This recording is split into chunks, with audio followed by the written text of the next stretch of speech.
আপনি কি জানেন কোরআন নিয়ে কোন ফেরেশতা পৃথিবীতে এসেছিল?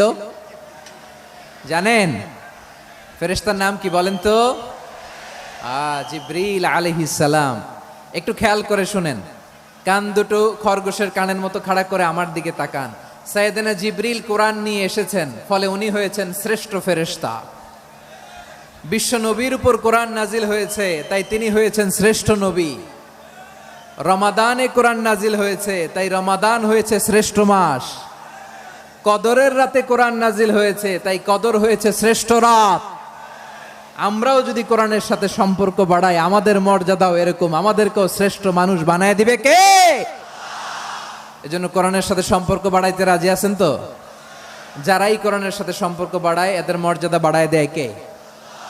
দেখবেন আমাদের হাফেজে কোরআন, তারা ইন্টারন্যাশনাল কোরআন কম্পিটিশনে যে গোটা বিশ্বকে পেছনে ফেলে প্রথম পুরস্কার নিয়ে আসে। এত ছোট ছোট বাচ্চা, ও সমাজ বোঝে না, রাজনীতি বোঝে না, টাকা পয়সা বোঝে না, কিচ্ছু বোঝে না, কিন্তু গোটা বিশ্বে ওকে সম্মানের চেয়ারে আসীন করেছে কে? এই কোরআনের সাথে লাগলে আল্লাহ তাআলা সম্মান বাড়িয়ে দেয়। আমার প্রিয় ভাইয়েরা, আসুন আমরা শুরুতেই, আলোচনার শুরুতেই শপথ নেই যে আসন্ন রমাদানে আমরা কোরআনের সাথে নিজেদের সম্পর্ককে মজবুত করব ইনশাআল্লাহ। সবাই বলুন ইনশাআল্লাহ।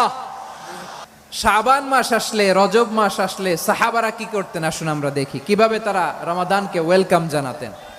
রজব শাবান আসলেই ওনারা রমাদান পর্যন্ত পৌঁছার আকুতি, আগ্রহ আর ফরিয়াদ আল্লাহর কাছে জানাতেন আর বলতেন, ইয়া আল্লাহ, রমজান পর্যন্ত আমাদের হায়াত বাড়িয়ে দাও। আল্লাহুম্মা বাল্লিগনা রমাদান, আল্লাহ তুমি রমজান পর্যন্ত আমাদের পৌঁছে দাও। আল্লাহুম্মা বারিক লানা ফি রজব ওয়া শাবান ওয়া বাল্লিগনা রমাদান, আল্লাহ রজব শাবানে বরকত দাও, আল্লাহ রমজান পর্যন্ত তুমি আমাদেরকে পৌঁছে দাও। আওয়াজ করে পড়েন আমিন।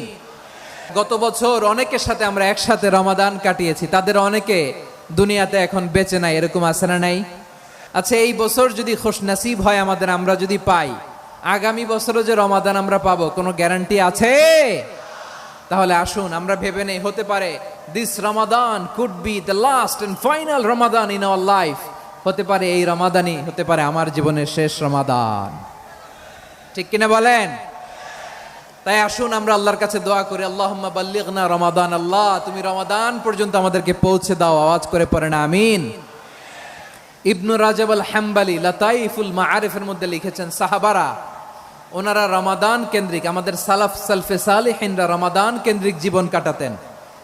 ওনারা রমজান আসার 6 মাস আগে আল্লাহর কাছে দোয়া করতেন, আল্লাহ রমজান পর্যন্ত পৌঁছে দাও। রমজান চলে যাওয়ার পরে বাকি 6 মাস আল্লাহর কাছে দোয়া করতেন, আল্লাহ এই রমাদানে যে ইবাদত করেছি এই ইবাদতগুলো তুমি কবুল করে নাও। সুবহানাল্লাহ। তাহলে পুরো বছর রমাদান কেন্দ্রিক জীবন। রমজান আসার আগে 6 মাস দোয়া করতো, আল্লাহ আমরা যেন রমজান পাই। রমজান চলে যাওয়ার পরে বাকি 6 মাস বলতো, আল্লাহ রমজানে যে ইবাদত করেছি এগুলো তুমি কবুল করে নাও। সুবহানাল্লাহ। আবার এই শাবান মাসে আল্লাহর হাবিব সাল্লাল্লাহু আলাইহি ওয়াসাল্লাম সবচেয়ে বেশি রোজা রাখতেন। কানা ইয়াসুমু শাবানা কুল্লাহ, সবচেয়ে বেশি রোজা রাখতেন শাবান মাসে। ওয়া কানা ইয়াসুমু শাবানা ইল্লা কলিলা, শাবানের অল্প কয়েকদিন ছাড়া পুরো শাবানটাই বিশ্বনবী রোজা রাখতেন। সুবহানাল্লাহ পড়েন।